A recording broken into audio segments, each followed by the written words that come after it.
Hati-hati. Sorban ini hati-hati. Kalau kita sujud pakai sorban. Allahu Akbar. Ini di depan kita nih. Sorban. Sujud di atas sorban. Tidak sah. Ini Piki kemari. Sujud begini. Tidak sah. Kira-kira jelas tidak? Tapi kalau Piki ini jatuh, sujud di atas Piki, sah. Sah. Ini jatuh, sujud di atas sorban, sah. Tapi kalau sorban ini sedang kita pakai begini, sorban di depan kita, terus sujud di atas sorban, tidak sah. Nah, kalau Anda lagi sujud, tahu-tahu nggak sengaja ini begini, Anda udah sujud begini, turunkan aja ini. Ini turunkan, selesai. Sholat Anda sah. Paham? Jadi jangan mentang-mentang pakai sorban, ada yang sujud kadang-kadang di atas sorban. Tidak sah.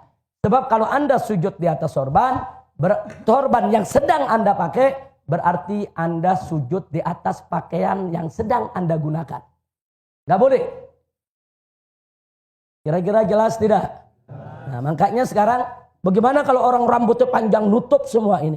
Dia sujud, tidak ada bagian jabahnya yang menempel di lantai, ketutup rambut, tidak sah.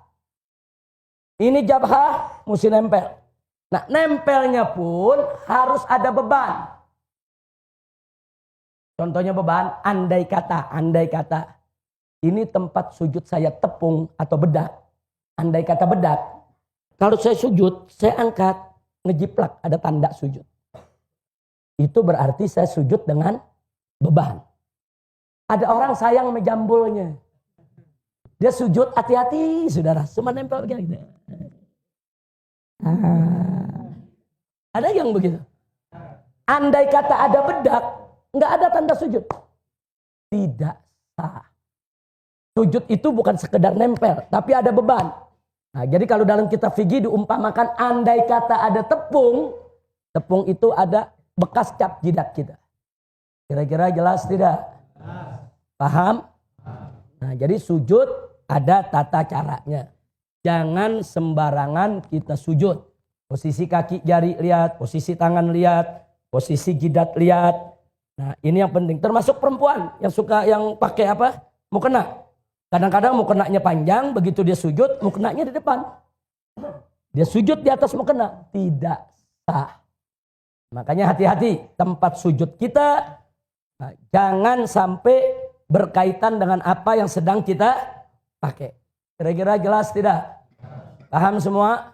Jadi kalau ini Piki nutup begini, sujud tidak sah. Tapi kalau ini Piki jatuh, sujud di atas Piki sah. Karena kalau Piki sudah terlepas, dia tidak lagi sedang kita pakai. Sampai di sini jelas? Paham? Baik. Berikutnya. Nah, begitu kita bangun dari sujud, perhatikan kaki kita. Bangun dari sujud. Allahu Akbar. Pantat kiri kita duduk di atas kaki kiri. Kanan kita, jari jemarinya ini menghadap ke kiblat. Perhatikan, ini belakang begini. Ini namanya duduk apa nih? Ini namanya duduk apa? Iftirash. Ini duduk iftirash. Jadi tidak begini duduknya. Tidak juga begini. Kecuali bagi yang berhalangan, yang sakit, yang badannya kegemukan, yang ada asam uratnya, dia nggak bisa duduk dengan sempurna, itu lain masalah. Tapi kalau kita lagi sehat walafiat, duduk yang sempurna, duduk di atas betis kiri nih, ini telapak kaki kiri nih, ini pantat kita duduk di kaki kiri nih. Nah, beban kita ada di kiri, kaki kanan. Nah, kita lihat ini seperti ini. Jari jemari, perhatikan. Begitu kita duduk, jari jemari kita tidak megang dengkul, enggak. Jari jemari kita di atas paha, bukan megang dengkul. Di atas paha, jangan dibuka lebar. Jangan dibuka lebar, tidak mesti terlalu rapat, biasa saja. Jari jemari kita menghadap kiblat. Tanah kiblat, semua menghadap kiblat, kita punya jari. ujung jari sejajar dengan ujung dengkul kita. Jadi bukan di atas dengkul, tapi di atas paha ujung ini. Seperti ini. Nah, jadi ini kaki kita seperti ini, belakangnya, depannya seperti ini.